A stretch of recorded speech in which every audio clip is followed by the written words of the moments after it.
All right, starting off this hour, CIA Director David Petraeus is urging the White House to expand the agency's drone fleet.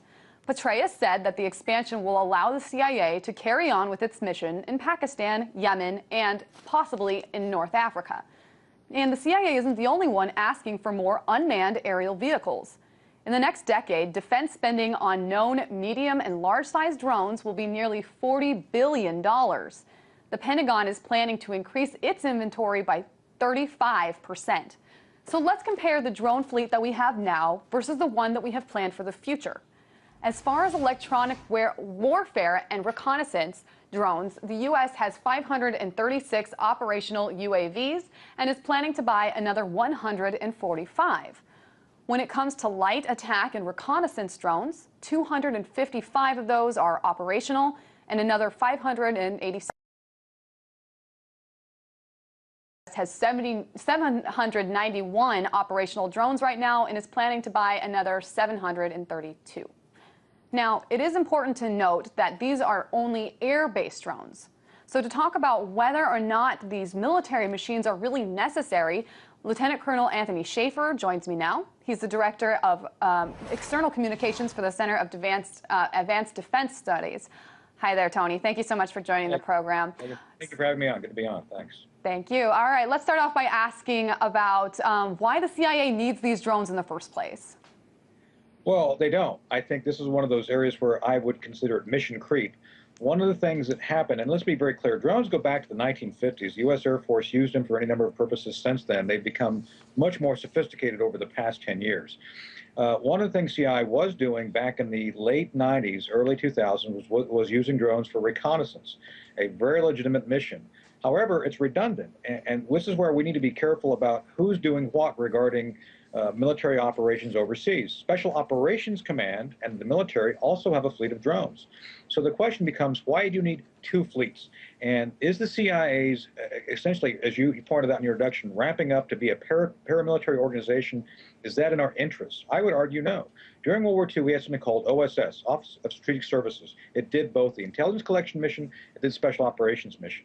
And a lot of us who are on the inside studying the budget issues, where we talk about being more efficient, not bloated, really are asking, why do we need both of these things? So I think General Petraeus's call for this at this point in time, especially in light of President Obama's narrative that we're, quote unquote, shutting down the wars, really calls the question, why do we need all of these drones if we're actually ratcheting back our military?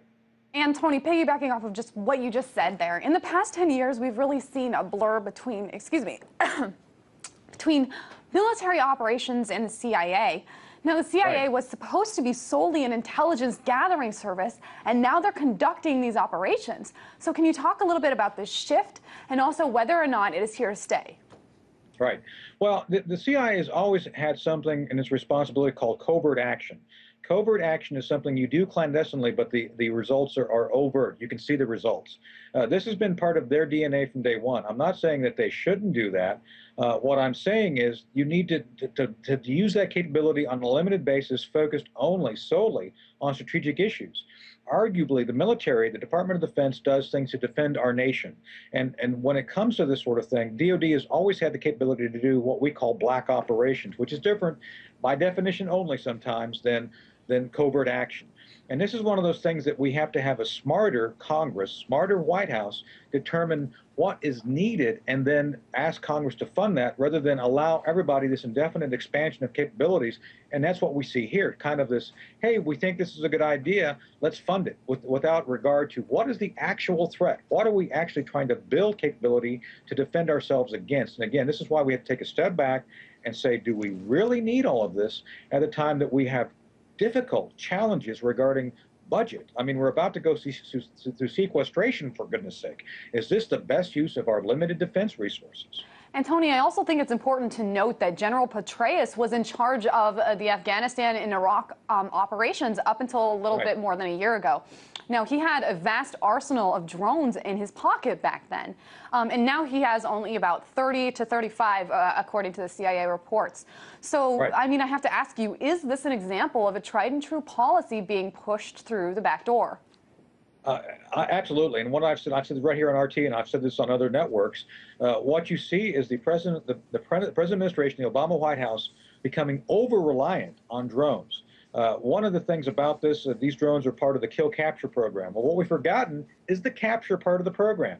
Dead men tell no tales, and we've created a dearth of intelligence by the fact we've quit capturing people, quit interrogating them. That's why you saw a lot of the things going on regarding this resurgence of Al-Qaeda. Because as Senator Dianne Feinstein said yesterday, we don't do well in human intelligence. Human intelligence is getting inside those networks. Drones don't help you do that. If my suggestion to General Petraeus, get back to the PDQ, the P's and Q's of actually doing human intelligence, what CIA is supposed to be doing, and step away from the technology. And Tony, what we're also seeing is that it's not just Al-Qaeda that they're focusing on, they're also focusing on the Haqqani network.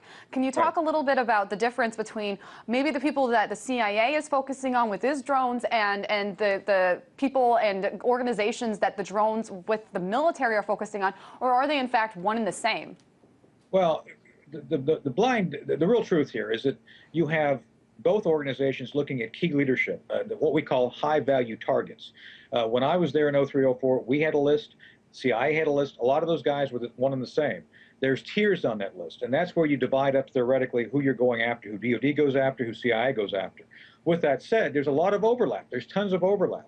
And we have a cluttered battlefield without any clear indication of how we're going to sort through this and do it. Haqqani Network, one of the unpleasant truths is Haqqani Network was used to our benefit during the Soviet occupation. It's being used against us now because we failed to understand the politics of Pakistan, and we're suffering the results of that.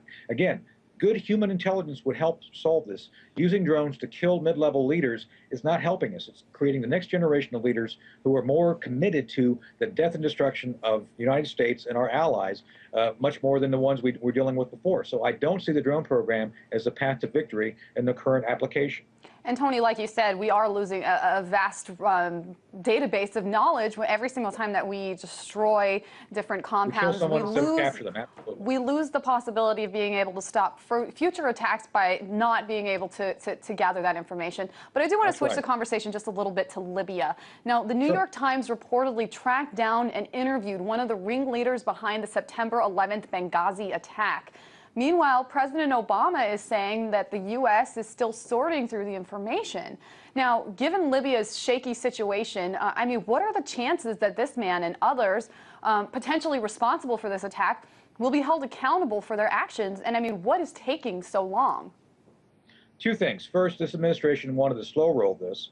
And let me make it very clear, you know, when you talk about taking 3 weeks to get an FBI team to Benghazi, let me tell you something. Winston Churchill was here in Washington, D.C. within 2 weeks at the beginning of World War II. So if you can move Winston Churchill to Washington, D.C. in 2 weeks, I think you could move an FBI team using 21st technology to Benghazi. That was a choice.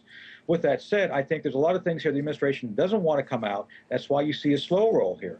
And more importantly, while there are drones now circling Libya, the administration's admitted this, they ain't going to do a thing until after the 8th of November, as far as I can tell, because the optic would be all wrong. So much of what's going on right now is all about trying to slow roll this to make sure that we don't see anything that looks like it goes against the White House narrative until after the election. It's a political issue. Let me tell you, from what I'm hearing my guys on the inside, we knew about this within 24 hours. We had the capability to get FBI guys there within 24 hours. The White House and others have chosen to not exercise the capability we pay a lot of money to have. Well, and Tony, it's just so surprising that the New York Times was allegedly able to track down this man. Apparently, he was in a very high-class hotel lobby sipping on a strawberry frappuccino, of all things. And he was actually taunting the U.S., saying it's your fault that this happened, that we don't want you here, and that nothing is going to happen against him. But let me ask you one more question. Today, there was a car bombing in Lebanon. It was one of the most horrible incidents that have happened in Lebanon in the last 4 years. Obviously, there was a lot back in the 90s, but up until the last 4 years, it's been pretty peaceful. Now, the region, I'm talking about the Middle East and North Africa, continues to see this influx of instability. Are we getting to the point where intervention in the region will be inevitable just to quell the violence? No, I don't see it as being practical. I'm a Reagan Republican, and President Reagan learned a hard lesson in Lebanon when we tried to have the Marine Corps there doing essentially peacekeeping operations. As much as it pains me to see people die, especially in Syria, it is not our job to straighten out local issues. I think we need to be very clear on what the American interests are, what we have to do to protect the American people, and frankly, it is up to the people who live there to work their issues out. Do we have allies there? Absolutely. Should we help our allies? Yes. Turkey is an ally. Jordan, for the most part, is an ally. We need to look at how we work with our friends, but not take the place of their work within what they have to do to protect their borders and their interests. Lieutenant Colonel Anthony Schaefer, Director for External Communications for the Center of Advanced Defense Studies. We appreciate your time, sir. Great. Thank you.